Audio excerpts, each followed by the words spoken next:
যারা সত্যবাদী হতে চায় আপনি তাদেরকে বলেন, যারা আমাকে ভালোবাসার দাবি করছে, আমার ভালোবাসতে গেলে ফাত্তাবিউনি, আপনি নবী আপনার ভালোবাসা আগে লাগবে। আমাকে যদি পৃথিবীর মানুষ ভালোবাসতে চায়, আমাকে ভালোবাসা লাগে, আপনাকে ভালোবাসা লাগবে। কারণ পৃথিবীর জমিনে কোরআন মাজিদ আমি কোন সাহাবীকে দেই নাই, আমি কোন নবীকে পৃথিবীর জমিনে কোরআন মাজিদ দেই নাই, আমি কোন এমপি মন্ত্রীকে কোরআন মাজিদ দেই নাই। এমপিকে ভালোবাসলে আমাকে ভালোবাসা হবে, এর কোনো দলিল নাই। কারণ কোরআন মাজিদ আমার জীবন বিধান, কোরআন মাজিদ মুসলমানদের জীবন বিধান। কোরআন মাজিদ মুসলমানদেরকে বলছে তুমি নামাজ পড়ো, তুমি রোজা রাখো, হজ দাও, যাকাত দাও, জান্নাত জাহান্নাম বিধানের ব্যবসা কি সব কিছু কোরআন মাজিদ। ইসলাম কোড অফ লাইফ সুন্দর ইসলাম। আমি আমার কাছে একটাই ধর্ম ইসলাম। এই ইসলামকে বোঝার জন্য, মুমিনকে ইমানদার হওয়ার জন্য আমি কোরআন মাজিদ দিয়েছি। এই কোরআন মাজিদ আমি কোন নবীকে দেই নাই, কোন প্রেসিডেন্টকে দেই নাই, কোন সাহাবীকে দেই নাই, আমি কোরআন মাজিদ দিয়েছি আপনাকে। এজন্য আমি বলতে চাই, আপনি সবাইকে বলে দিন, তারা যদি আমাকে ভালোবাসতে চায়, শব্দ একটা লাগিয়ে দিলাম, ফাত্তাবিউনি, আপনার অনুসরণ, আপনার অনুকরণ, আপনার ভালোবাসা যদি কোনো ব্যক্তির অন্তরে না থাকে, সেই ইমানদার হতে পারবে না। আমি তাকে ভালোবাসতে পারবো না যতক্ষণ আপনার ইত্তেবা না করবে, আপনার সুন্নতের গোলামি না করবে, আপনার ইত্তেবা না করবে। আমি আল্লাহ আমাকে ভালোবাসার দাবি আমি মানি না। যখনই আপনার ইত্তেবা করবে, ইউহিব্বুকুমুল্লাহ, আমি আল্লাহ তাকে ভালোবাসা শুরু করব। আল্লাহ তাআলা আমাদেরকে ভালোবাসবেন, শর্ত হচ্ছে নবী করিম সাল্লাল্লাহু আলাইহি ওয়াসাল্লামের ইত্তেবা করা। আপনি আল্লাহকে মানেন, অসুবিধা নাই। ওরা আবু জেহেল, উতবা, সাইবা সবাইকে তো আল্লাহকে মানত, শুধুমাত্র আমার নবীকে না মানার কারণে তারা কাফের হয়ে গেল, মুশরিক হয়ে গেল। তারাও তো আল্লাহকে মানত। বিশাল সামিয়ানা, পৃথিবীর আল্লাহ ছাড়া কেউ সৃষ্টি করতে পারে না।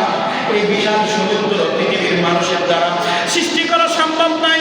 এই বিশাল বড় জমিন পৃথিবীর কোনো মানুষ দ্বারা তৈরি করা সম্ভব নয়। এর সৃষ্টিকর্তা একজন আছে, তারাও আল্লাহকে মানত, কিন্তু নবী মুহাম্মদ রাসূলুল্লাহর প্রেম তাদের অন্তরে ছিল না।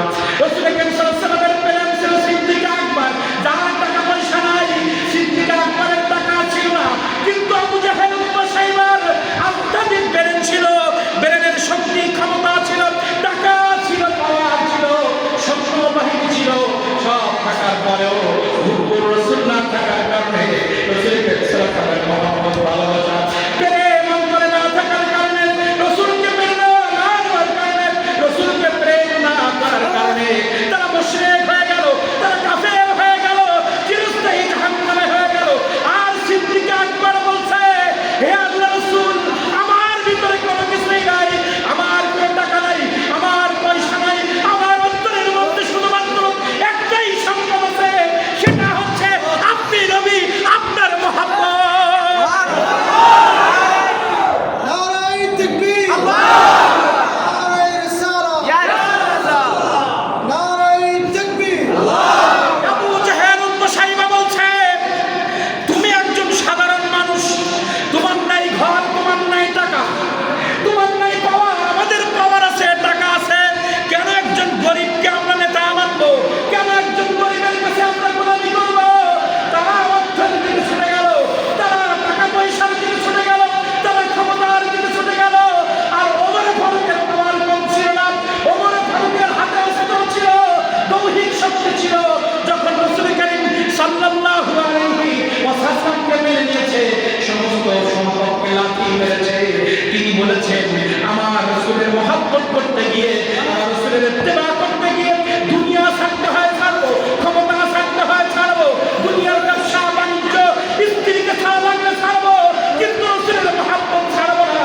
এই থেকে প্রমাণ হয়ে যায়, আমার নবী যখন পৃথিবীর জমিনে আসছে, কাফেরদের লক্ষ কোটি টাকা ছিল, কিন্তু হুব্বুর রাসূল না থাকার কারণে তাদের ঈমান জুটল না। আর গরীব সাহাবা রাসূল করিম সাল্লাল্লাহু আলাইহি ওয়াসাল্লাম মক্কার জমিনে, তায়েফের জমিনে, মদিনার জমিনে যখন ইসলামের দাওয়াত দিয়েছেন, প্রথম সারিতে যারা ইসলাম গ্রহণ করেছে, আপনি কিতাব খুলে দেখেন, প্রথম সারিতে যারা ইসলাম গ্রহণ করেছে সবাই ছিল গরীব মানুষ। এজন্য টাকা হলে, পাওয়ার হলে,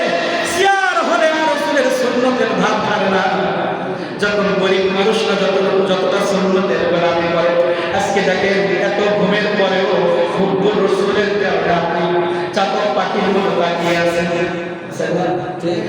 কিন্তু অনেক মানুষ অহংকার করে মুখ ঘুরে চলে যায়।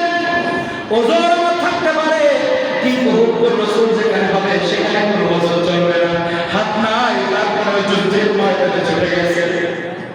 প্রথম বিবাহ, প্রথম স্ত্রী তার সাথে এখনো মিলন পর্যন্ত করতে পারে নাই। নতুন স্ত্রীকে নিয়ে বাসর ঘরে চলে গিয়েছে। রাসূল কারীম সাল্লাল্লাহু আলাইহি ওয়াসাল্লাম উহুদের ময়দানে রক্তাক্ত হয়েছে।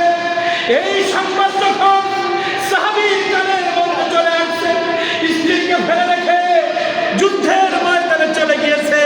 গভীর রজনীতে যখন শুনেছে আমার নবী রক্তাক্ত হয়েছে, ওই বাসরঘাটের নতুন স্ত্রী সেই স্ত্রীকে ফেলে রেখে আমার নবীর মহব্বতকে প্রাধান্য দিয়েছে। তারা কোরআন মাজিদ বুঝতো, ওমর ফারুক কোরআন মাজিদ বুঝতো, সিদ্দিক আকবর রাদিয়াল্লাহু কোরআন মাজিদ বুঝতেন, ওসমান রাদিয়াল্লাহু তাআলা কোরআন মাজিদ বুঝতেন, আলী রাদিয়াল্লাহু তাআলা কোরআন মাজিদ বুঝতেন বলে তারা হাদিসে মুবারক বলেছে আমার রাসূলের মিরাজকে ইজ্জত করলে, আমার রাসূলের মিরাজে টাকা খরচ করলে আমার সাথে জান্নাত, যুদ্ধে অংশগ্রহণ, ইসলামকে জিন্দা। এমনি এমনি বলে নাই, তারা জানতো কুনতুম তুহিব্বুনাল্লাহ, আমার আল্লাহ আসমান থেকে পৃথিবীবাসীকে ডেকে ডেকে বলতেছে, হে পৃথিবীর মুমিন, তোমরা যদি আমি আল্লাহ আমাকে ভালোবাসতে চাও, আমার নবীকে ভালোবাসো, আমার নবীর গোলামি করো, আতিউল্লাহ ওয়া আতিউর রাসূল, মাইয়ুতির রাসূলা ফাকাদ আতা আল্লাহ। আল্লাহ তাআলা কোরআন মাজিদে বলছে তোমরা আমার গোলামি করবা, তোমরা আমার দাসত্ব করবা। আমি আল্লাহ আমার দাসত্ব করার আগে, আমার গোলামি করার আগে মাইয়ুতির রাসূল, আমার নবীর গোলামি করো, আমার নবীর ইত্তেবা করো, আমার নবীর সাথে প্রেম করো, তাহলে আমার সাথে অটোমেটিক প্রেম হয়ে যাবে। নারায়ে তাকবীর, নারায়ে রিসালাত, পবিত্র ঈদ মিলাদুন নবী। আল্লাহ তাআলা বললেন আমার সাথে প্রেম করবা। কত আয়াত দিবেন, আয়াত দিয়ে ঢেকে দেওয়া যাবে। আমরা রাসূলকে মাইনাস করে আল্লাহ করব, আর আল্লাহ তাআলা বললেন যে আমাকে ভালোবাসতে গেলে আমার নবীর প্রেম, আমার নবীর ইত্তেবা। কুল আতিউল্লাহ ওয়া আতিউর রাসূল, মাইয়ুতির রাসূল ফাকাদ আতা আল্লাহ। মাইয়ুতির রাসূল, যে আমার নবীর ইতাআত করলো, যে আমার নবীর গোলামি করলো, আমার মাইয়ুতির রাসূল ফাকাদ আতা আল্লাহ, অবশ্যই নিশ্চয়ই সে আমি আল্লাহ আমার গোলামি করলো। তাহলে আল্লাহ তাআলা বললেন আমার গোলামির জন্য আমার নবীর গোলামি শর্ত। মা আতাকুর রাসূল ফাখুযু, পৃথিবীর জমিনে কোন নেতাকে আল্লাহ বলে নাই তুমি বলো, কোন এমপিকে বলে নাই তুমি বলো, কোন সাহাবীকে বলে নাই তুমি বলো, কোন নবীকে বলে নাই তুমি বলো, কিন্তু নবী মুহাম্মদুর রাসূলুল্লাহ সাল্লাল্লাহু আলাইহি ওয়াসাল্লাম পৃথিবীর জমিনে যখন আসছে আমার নবীকে সূরা মুজাদালার মধ্যে আল্লাহ তাআলা বললেন মা আতাকুমুর রাসূল,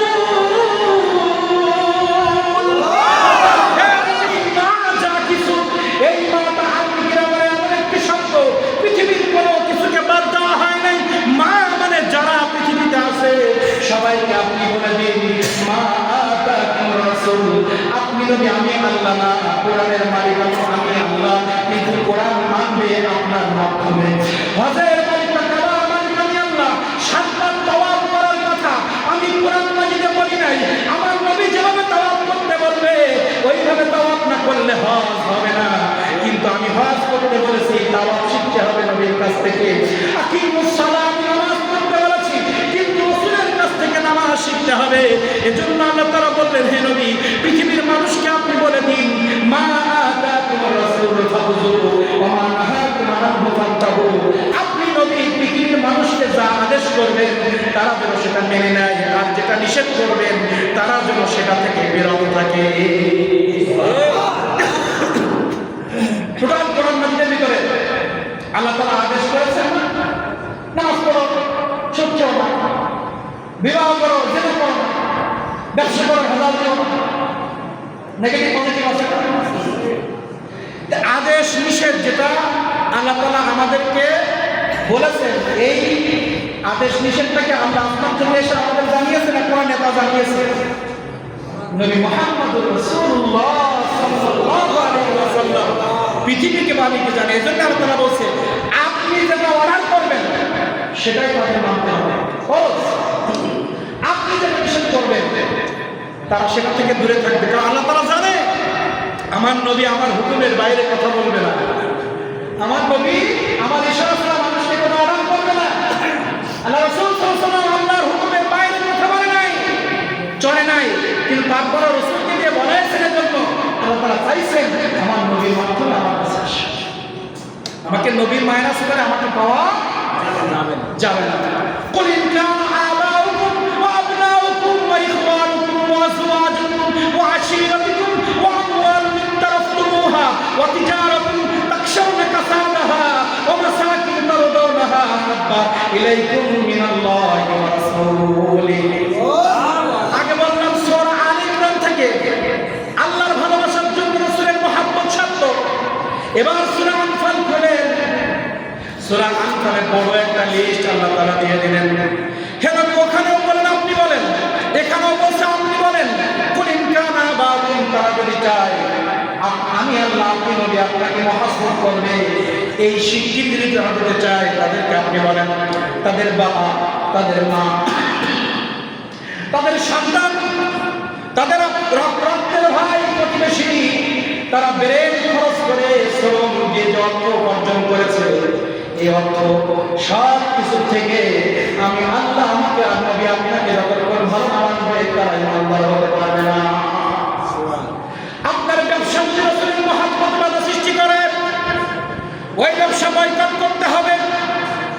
আপনার ভাই যদি নবীকে মহব্বত করার সামনে বাধা সৃষ্টি করেন, আপনার বাবা, আপনার মা, আপনার আমার সন্তান, এই সব কিছু যদি আল্লাহ রাসূলের হুকুমাত পালন করতে গিয়ে আমাকে বাধা সৃষ্টি করে, আল্লাহর এই কোরআন মাজিদ বলছে সব কথাকে উপেক্ষা করে আমি আল্লাহ আমার নবীর প্রেমকে প্রাধান্য দিতে হবে।